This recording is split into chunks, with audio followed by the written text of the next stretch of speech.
It's the end of the day at Stoke Newington School and Sixth Form in North London. Final preparations are underway for the school's open evening.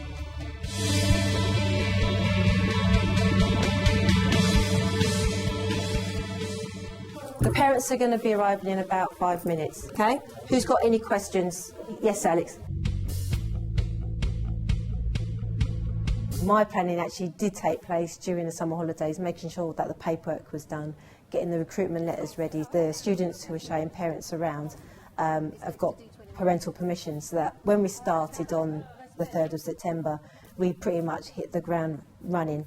So all departments knew we had to get our displays up and prepared, make sure that everything is ready for the 2 open evenings that we're running this academic year. So what we've done this year for the first time is we've actually done a leaflet campaign throughout Hackney with cafes, local shops putting up posters and leaflets, so all the community knows that even though their child may not be coming here, they may know somebody who's got a child and said, oh, did you know that Stoke Newington School's open evening is on this evening, to guarantee that our message gets to as wide an audience as we can possibly get it. We're showing off the school in as best a realistic light as possible. So what you see is what you get. It's not us putting on a fake facade. It's actually Stoke Newington School as it is day to day throughout the year. I'm Annie Gammon, the head teacher here at Stoke Newington School, and I'm delighted to welcome you here to the first of our open evenings in 2010. The week before is a tick box exercise. So I have a spreadsheet that I tick box that I know things that need to be done. So have I made sure that staff are going to be fed on the evening, make sure that caterers know, make sure that there's water, tea, coffee, make sure that all departments have got students prepared.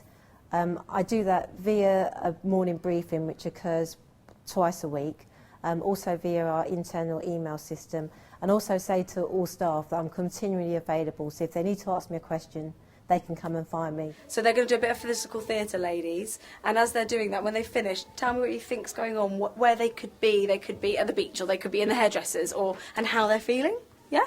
Okay. Open mornings are different because obviously the school is running and all the students are in and being taught. And some parents do like coming in to both. Some prefer just doing one or the other. But in the open mornings, it's a way of seeing the school in action, but less of an opportunity for you to ask questions. Does everyone do some drama and some dance? And Yes.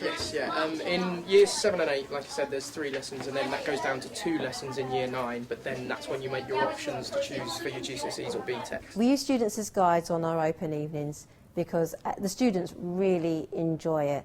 And also, parents seem to find it more comfortable speaking to the students because they're the ones who are here day in, day out, actually learning. My best work. I love this. I love the detail in here. And you come in the evening when school's finished. My work, yeah. And can you do that I a don't lot? want to fail, that's why. We find that a number of the students who come on the open evening from primary schools may recognise some of the students and say, oh, I knew you when you were in year 7 or you were in, at their previous primary school, and they seem to find it easier to speak to the students as they're going around and say, tell us what do you really think about, Miss Wright and her history lesson, or what do you really think about, the educational visits that you do.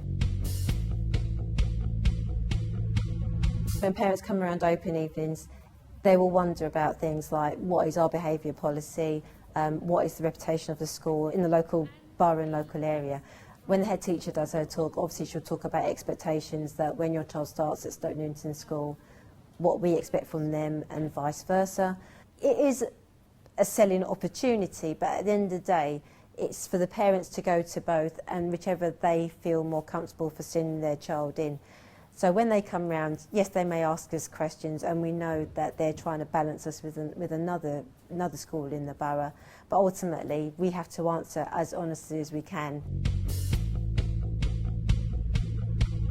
My top tips when it comes to planning an open evening will be to ensure that you try and get your message to as wide an audience as possible. Don't be afraid of feedback. It's absolutely invaluable, not just from your staff, but also from the parents once they've been to the event. I would also say that it's well worth going to other schools, not to steal their ideas, but no school is an island. There's something about a school that you get a feeling for, partly the staff, partly the building, partly the activities. And I want to know the kind of range of activities, but essentially I think I want to know if it feels right, and if the staff feel as if it would be the kind of people that my kid would be kind of okay with. And welcoming.